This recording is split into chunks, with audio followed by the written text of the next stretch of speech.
The torchlit rally of white nationalists in Charlottesville, Virginia, earlier this summer may have been surprising to many Americans.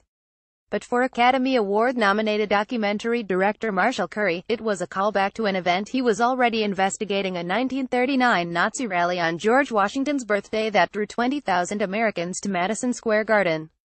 Curry collected together the existing bits and pieces of film footage from that rally and put them together into a short documentary called A Night at the Garden, that premiered on The Atlantic this week. The film shows about 6 minutes of the rally, including the American Nazis marching into the hall in the party's brown uniforms, reciting the Pledge of Allegiance and listening to the national anthem before giving Nazi salutes. It also includes a piece of a speech by Fritz Kuhn, the leader of the German-American Bund, the American wing of the Nazi Party, in which he rails against the Jewish-controlled media and says it's time to return United States to the white Christians who he says founded the nation. At one point during the speech, a 26-year-old plumber's helper from Brooklyn named Isadore Greenbaum charges the stage and yells, "Down with Hitler!" He is beaten up by Bund guards and his clothing is ripped off in the attack before New York police officers arrest him for disorderly conduct. In court that night, the judge said, "Don't you realize that innocent people might have been killed?" Greenbaum responded, "Don't you realize that plenty of Jewish people might be killed with their persecution?" Up there over the whole scene looms a giant multi-story image of George Washington with Nazi emblems on either side. The entire minidoc could easily be mistaken as a scene from the alternate history TV series The Man in the High Castle, based on Philip K. Dick's novel of the same name, which ponders what America would be like if the Nazis had won the Second World War. Curry, who produced and edited the film, received support and a release for the minidoc from Field of Vision, a production company that supports independent media. According to a QA on the film's website, after hearing about the rally, Curry commissioned archival researcher Rich Ramsberg to try and find footage of the event. Ramsberg located film of the rally at the National Archives, UCLA and other sources. When the Charlottesville rally occurred, Curry wanted to get the film out as soon as possible, so he contacted Field of Vision, which provided resources to help him complete the project.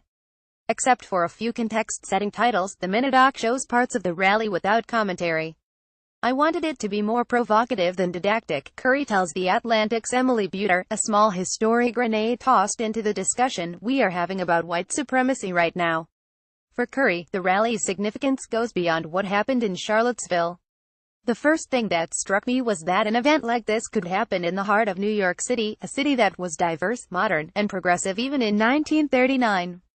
The second thing that struck me was the way these American Nazis used the symbols of America to sell an ideology that a few years later hundreds of thousands of Americans would die fighting against," he says in the QA. "It really illustrated that the tactics of demagogues have been the same throughout the ages. They attack the press, using sarcasm and humor. They tell their followers that they are the true Americans or Germans or Spartans and they encourage their followers to take their country back from whatever minority group has ruined it." That's not to say there weren't plenty of people who condemned the rally at the time. A counter-rally that took place in Carnegie Hall saw 3,500 people show up to denounce the Nazis, including New York Mayor Fiorello LaGuardia, who called the Bund rally an exhibition of international cooties. The Bund rally itself attracted a huge crowd of protesters who were held at bay by 1,500 police officers. The German-American Bund was founded in 1936 by pro-Nazi ethnic Germans living in the United States. Estimates vary, but according to the United States Holocaust Memorial Museum, the organization counted 25,000 dues-paying members, including approximately 8,000 uniformed Sturmabteilungen stormtroopers.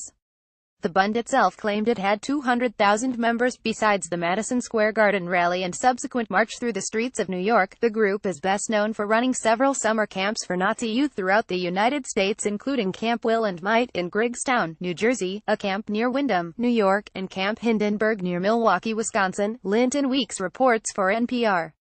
In 1939, Kuhn was charged with embezzlement, imprisoned and stripped of his citizenship. Many of the Bund's assets were seized. Without leadership, the Bund fell apart. Once Nazi Germany began invading other European nations that same year, support for Nazism in the United States diminished even more, and by the time American soldiers were deployed, support for Nazi ideology was taboo. But that doesn't mean support for the type of racism and nationalism supported by the Nazis ever went away, even in the years immediately after World War II. Like this article, sign up for our newsletter.